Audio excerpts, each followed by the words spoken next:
Chámome África. E eu son Miquel. Se me vises pola rúa sen coñecerme, pensarías que son unha rapaza normal. Pero se alguén che contase que vivo nun centro de menores, quizáis terías outra opinión sobre mí. Ainda hai xente que pensa que vivimos en un centro porque fixemos algo malo. Pero non é certo, non somos persoas conflictivas. Vivimos en un centro porque non temos un fogar adecuado onde vivir. Necesitamos aprender a ser adultos, estudar e atopar un traballo antes posible, porque o día que deixemos de vivir aquí, temos que ser independentes. Nós non temos respaldo familiar e por iso temos que construir o noso futuro cos nosos propios medios. Queremos coñecer xente nova, sen preocuparnos do que poidan pensar de nós. Queremos dirixir a nosa propia vida. Queremos ter a oportunidade de demostrar todo o que somos capaces de facer. Non tivemos unha vida fácil, pero somos como a ti. Precisamos alguén en quen confiar, como calquera outra persoa. Queremos lograr os nosos soños igual que a ti.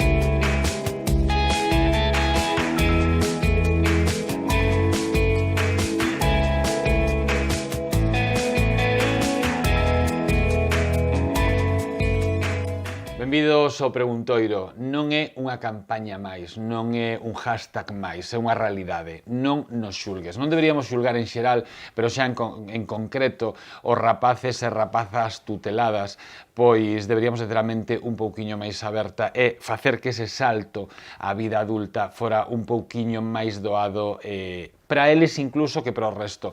Non hai que ser, non hai que facer nada para que teñan, non hai que ter favoritismos, pero neste caso son xente que levaron unha vida bastante dura, co cal o salto destes rapaces e rapazas tuteladas á vida adulta debería de ser menos estigmatizado do que realmente. Carlos Rosón, benvido. Grazas.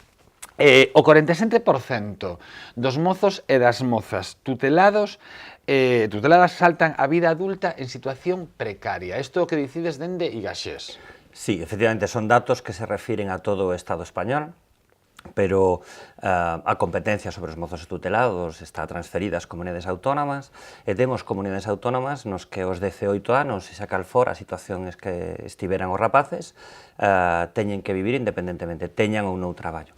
Nos, afortunadamente, temos un sistema de protección que amplía esas posibilidades ata os 21, mesmo en algúns casos ata os 25.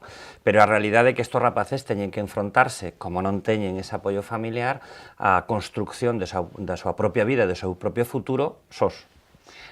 Primeiro, casi que temos que explicar para que a xente entenda, porque aquí hai ás veces como que mezclamos todo, non? O que é unha tutela, porque non é o mesmo unha acollida, non é o mesmo unha adopción, non é o mesmo que se chamaba antes reformatorio, que agora se chaman centros... Son centros de menores. Centros de menores, non é o mesmo que unha tutela. Bueno, a tutela... Que incluso un centro de día que tamén os hai. Que é distinto, sí. A tutela, digamos que a medida como máis radical que pode asumir unha administración cando se asume a tutela é que o rapaz está nunha situación de desprotección e de risco moi intensa. Normalmente se soen poñer diferentes mecanismos de abordaxe, de traballo coa familia, pero digamos que cando a administración asume unha tutela hai unha necesidade especial de protección dese rapaz. A tutela chega despois de outros procesos ou pode chegar xa inmediatamente? Dependendo da situación pode chegar inmediatamente, Entón se produce esta gran paradoxa. Estamos falando de que, claro, cada palabra, penso que nesta conversa, cada palabra é moi importante. Estamos falando de menores, estamos falando de menores desprotegidos que a administración necesita intervir para protexelos. Che decía, paradóxicamente se produce esa percepción por parte da sociedade que ese rapaz está en un centro de menores porque é unha persoa conflictiva.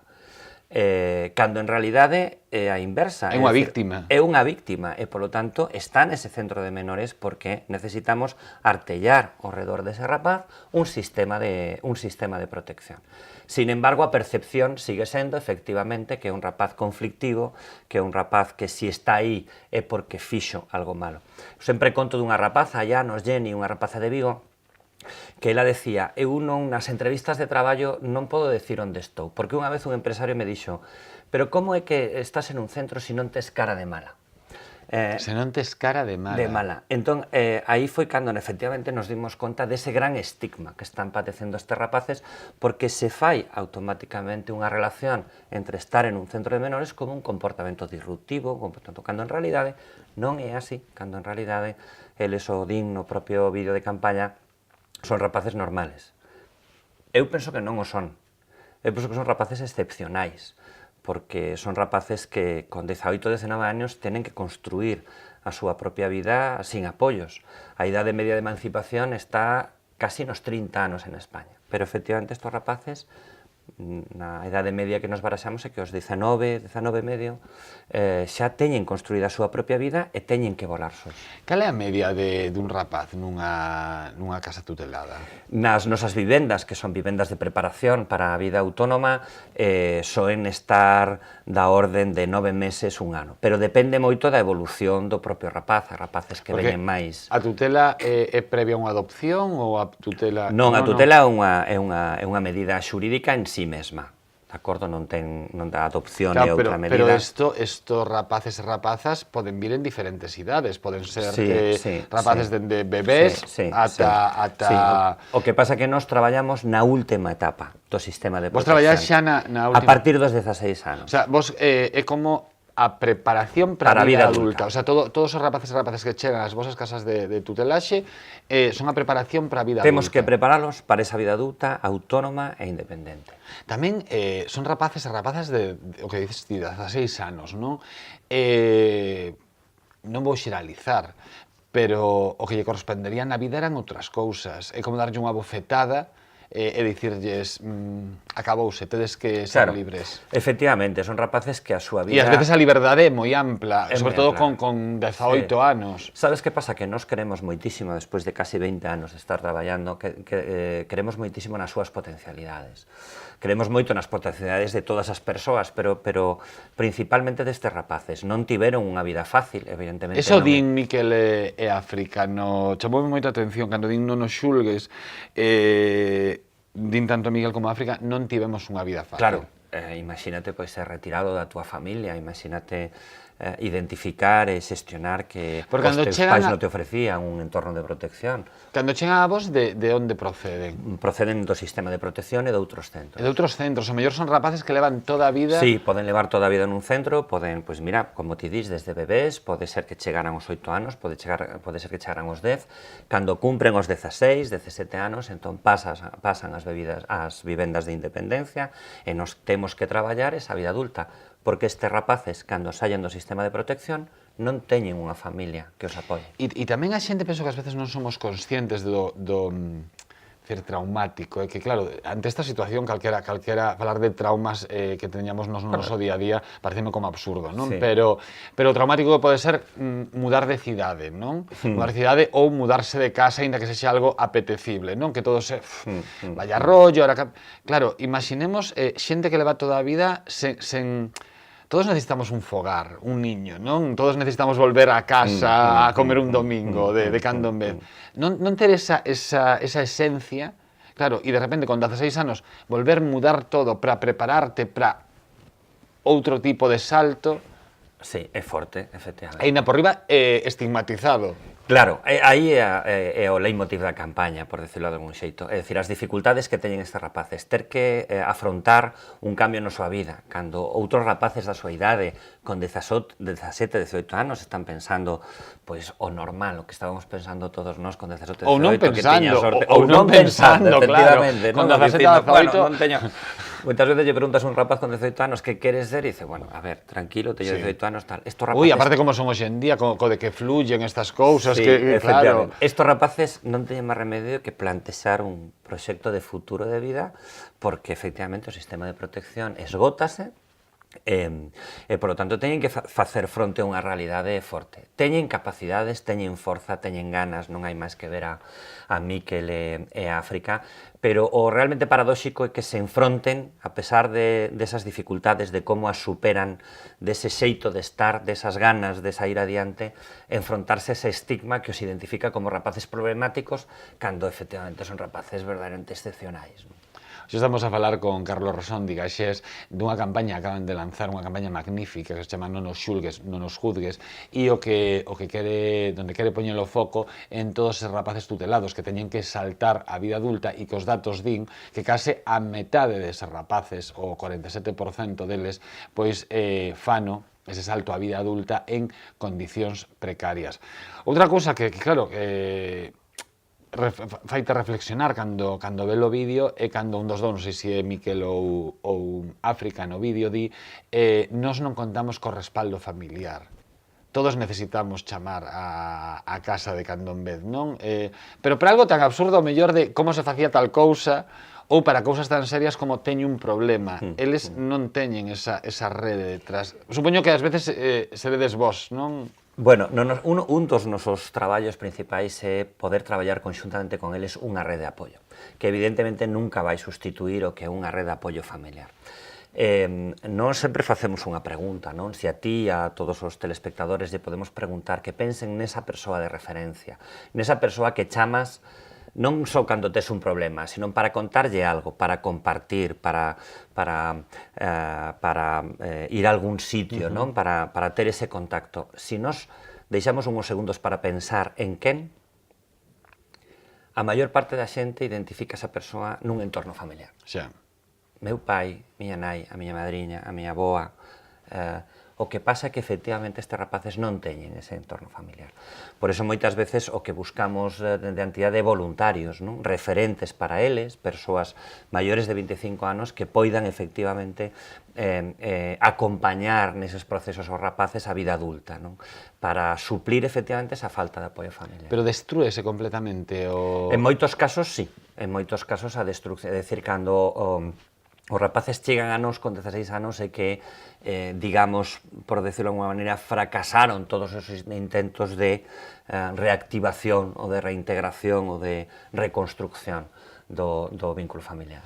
Ti dicíasme que ás veces todo o traballo que facedes, cando hai programas na tele que ao final non deixa de ser un espectáculo, por moito que eran disfrazar de documento, que ao final bota por terra todo o traballo feito, ou moito do traballo feito. Todo que é a xenerización do comportamento da mocidade en xeral, non? Percibida, da adolescencia en xeral, percibida como unha etapa oscura, negra, rebelde e tal, non facilita a percepción, non é así. A adolescencia e a xuventude é unha etapa maravillosa de crecimento, de descubrimento, de plantexamento de retos. Estos rapaces, insisto, xa tienen moitísimas dificultades. É certo que cando hai un estereotipo, e ademais é un estereotipo que se proxecta, digamos, desde mass media, desde programas con moita audiencia, pois efectivamente bota por terra un pouco todo o traballo que estamos facendo. Pero como non nos rendemos, aquí está esta campaña para intentar contrarrestar un pouquiño esa imaxe que teñen os rapaces. Non quería deixar pasar algo que acabas de dicir que me parece tamén moi importante, porque non é simplemente que nos non xulguemos, teñamos unha visión que deberíamos de facela todos e todas, unha visión moito máis clara do que é o tempo ou o espazo da tutelaxe. O voluntariado, que ti dicías a necesidade, non, de que estes rapaces e rapazas conten con apoios, debuxen o seu mapa emocional, non, onde apoiarse cando necesitan. Entón, hai a posibilidade, eu coñecía un caso dunha rapaza que de cando en vez pois ou tomaba un café ou acompañaba, non? É artellar, digamos, fornecer unha rede de apoio do rapaz, e hai esa posibilidade. E en que consiste? Bueno, é o programa Referentes, nós temos ese programa Referentes, que son para persoas xa adultas, maiores de 25 anos, que non teñen nada que ver co eido da educación social, do traballo social, non? Porque hai que pensar que estes rapaces, desde que se asume a tutela, os seus referentes adultos son dese ámbito, do ámbito da educación social, do traballo social, da psicología. Entón, buscamos perfis que non veñan dese ámbito e que se poidan converter en referentes para ese rapaz, que poidan artellar unha relación de confianza, que nos acompañamos nun primeiro momento, pero que despois deixamos que voe sola, que funcione sola. Esa é unha alternativa. Traballamos tamén o que chamamos peer mentoring, a mentoría entre iguales, que era o que che comentaba de que rapaces que xa estiveron con nós, rapaces que afortunadamente teñen xa encamiñada a súa vida, coa súa familia, co seu traballo, poidan acompañar, poidan axudar a outros rapaces que están empezando para que vexan que é posible, es decir, que manter esa trayectoria vital e que construir ese futuro é posible. E, por lo tanto, todo o que sexa esa construcción de red social que, insisto, nunca pode sustituir o que é unha familia, non, pero é que outra sí pode cousa axudar. Claro, pero outra cousa, tampouco podemos pretender que sexa o mesmo, é outro tipo de relacións. Pois levades 20 anos, dicíasme. 20 anos levamos traballando, sí. 20 anos xa hai, pois, señores e señoras que comezaron con vos e que hoxe en día, pois, 30 e largos, case rozando os 40 anos. É fantástico, claro, aqueles que nós somos tremendamente respetuosos, non, coa decisión dos rapaces cando levan o sistema de protección e cando traballan con nós esa transición á vida adulta, de que vínculo queren mantener cos nós, porque moitos rapaces o que queren efectivamente deixar esa etapa atrás e comezar de novo, borrar, de novo, e por lo tanto somos... Cada un é moi libre de co seu pasado, facer o que lle dé a gana, e máis nesas circunstancias. E máis nesas circunstancias. O que é absolutamente maravilloso é atoparte efectivamente con aqueles que queren seguir mantendo vínculo, que te chaman, que te atopan, que ves que teñen fillos e que, por suposto, non se está reproducindo, non? Aquilo que les sufriron, non o están reproducindo, é fantástico, ver profesionais, ver que teñen a súa vida encamiñada, pois, efectivamente, é unha satisfacción. Supoño que para ti, a un nivel así como máis sentimental, non? Pois eso, que é fantástico ver a alguén pois que non o tiña nada doado, cando comezou, tamén hai que falar 20 anos antes de como estaba, a situación era moi distinta, e que hoxe en día... Sí. Bueno, hai unha cousa que como di, non sei se é África ou Miquel, creo que é África, no vídeo di, se me ves pola rúa, non imaginarías que eu estou nun centro tutelado, pero pois nestes casos, non, que o mellor case 20 anos despois, ti ás veces pensarás, este tipo, non, que a xente que se cruza, os seus compañeros de traballo non imaxinan por todo o que pasou. Probablemente non. Para min hai algo que é máis emocionante, incluso que son aqueles rapaces que logran chegar á universidade, porque non son moitos, inda que facemos moitísimos esforzos para protexer e para lograr que eses rapaces cheguen á universidade. Bueno, porque para eles é un esforzo titánico. Moi grande, sí, moi grande. O sea, pensemos en todo o que le estamos falando e que o horizonte, ainda por riba de todo iso, sexa chegar á universidade. Sí, pero é especialmente emocionante cando eles deciden facer unha carreira para poder traballar con nos. Eso sí que é tremendamente emocionante. E isto sucedeu? Bueno, estamos nelo, estamos tocando madera constantemente, pero sí, hai como unha especie de pequena promoción de aqueles que queren efectivamente estudiar educación social, traballo social, para traballar con outros rapaces, non? De educadores nas nosas vivendas e nos nosos programas. Como chegan a vos? Bueno, derivados pola Xunta de Galicia. Non, pero digo como chegan a nivel anímico, non? Moitos, bueno, depende, claro, de onde procede. Bueno, depende do rapaz, depende do nivel de madurez que tralla, depende da situación concreta, nunca se pode generalizar. Veñen nun momento de cambio, veñen nun momento, tío, decías moi ben, moitas veces levan moito tempo nun centro e o tránsito para a vivenda non lle gusta a ninguén e, por lo tanto, veñen pois con ese medo de decir, bueno, é a última etapa e ao final acaba con un salto con rede, non? Eu penso que os rapaces, inda que poidan salir cun posto de traballo, inda que podan salir con unha estructura máis ou menos traballada arredor, é un cambio moi forte, non? E, polo tanto, esa ansiedade E que sempre son está moi novos, eu presente. sigo dicindo, con 18 anos non estás preparado para nada. Pero, efectivamente, les dan o salto e asumen que esa é a realidade que teñen, son os auténticos campeóns. Moitísimas grazas, Carlos. Non, gracias a vos. Temos que loitar contra esa cifra. Tanto nos gustan os medios as cifras, pero as cifras ao final agochan, neste caso agochan persoas. E que o 50%, case o 50%, 47% dos mozos e mozas tutelados en España teñan que dar o salto á vida adulta porque non lles queda máis remedio, porque é que non poden facer nada para evitalo en unhas condicións precarias. Non podemos mirar para outro lado.